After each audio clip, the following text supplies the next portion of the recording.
welcome to the paddock here on this Friday night, everybody. Frank Drucker, glad to be with you. We are looking ahead to our French simulcast races of Sunday, November 15th. And a gentleman to my right figures to have a lot to say about what goes on the track this coming Sunday.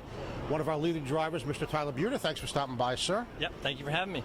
Our usual trotting feature, the open, well, in this case it's an open trot, is a 10-horse field on Sunday, and a horse you know a fair amount about since you co-own him is Zooming, and the draw certainly helps me. Post position 2, and in the interest of full disclosure, I've been making fun of you pretty much every week because I've been waiting on this horse to at least have a legitimate shot to get his picture taken, and I'll give him one more shot this week. Talk to me about him. Yeah, we're in a much better spot this week. Last week, unfortunately, we had the 8-hole in I think it was like a 20-horse field. Yeah. So that's never a good starting spot. He is in a lot better spot, a little softer field, so that's definitely two pluses. Okay. Always seems to have the talent. He's a horse more than 170,000 this year. He shows up and he seems to give you his best every week. Yeah, he does. He tries his heart out. He's not very big. The first time I raced in the mile and quarters, he didn't like it at all. But a couple weeks back, he raced very good in one, finished third, and then last week he was in a really bad spot. And we're in a much better spot this week, so hopefully he takes a step in the right direction. You said something that I think is a bit interesting, and I don't want to gloss over it.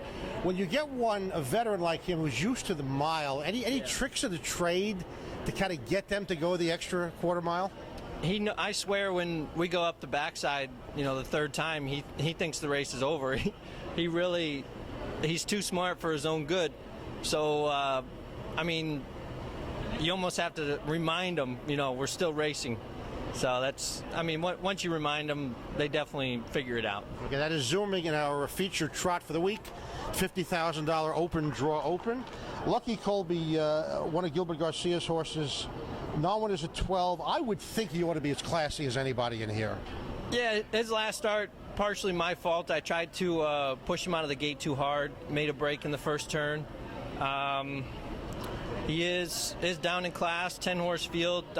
He does have a little gate speed, so I'll just have to be a little more careful with him, leaving the gate this week. But obviously, dropping down in class, he should definitely fit in that race. Okay, we have, as the luck of the draw or the luck of the horse population would have it, we have no 12s this week, just all 10-horse fields on Sunday.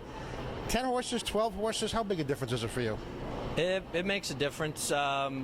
It's not as easy to find a hole in the first turn when there's 12. There's more guys, looking for those spots. I definitely, the 10-horse fields are a little bit easier. Okay. One you drove last week for Scott DiDomenico, you stick here, the Sugar Horse, Azucar in race number 6. Yeah, this horse, I drove him for the first time last week. I believe it was only a mile distance. But he did race very good. I got a really good trip, got to set for a long time, and he come flying home. So I'm not sure, I've never driven in the mile and a quarters, but with this finish, I'm sure it shouldn't be a problem. When you score one down, knowing you have to go the extra quarter, does that kind of change your pre-race preparation on some of these, especially ones you haven't driven at the added distance before? You definitely want to keep them quiet, all of them. You don't want to score them down a half in a minute when you know you got to go a mile and a half or a mile and a quarter. So yeah, there's a little bit of strategy in the post-grades. You definitely want to keep them calm and not use them up too much. Okay, that takes care of race number 6. I believe you're in race number 7 as well, he says. We only have 6 or 7. I thought we had 7. I could be wrong. You know what?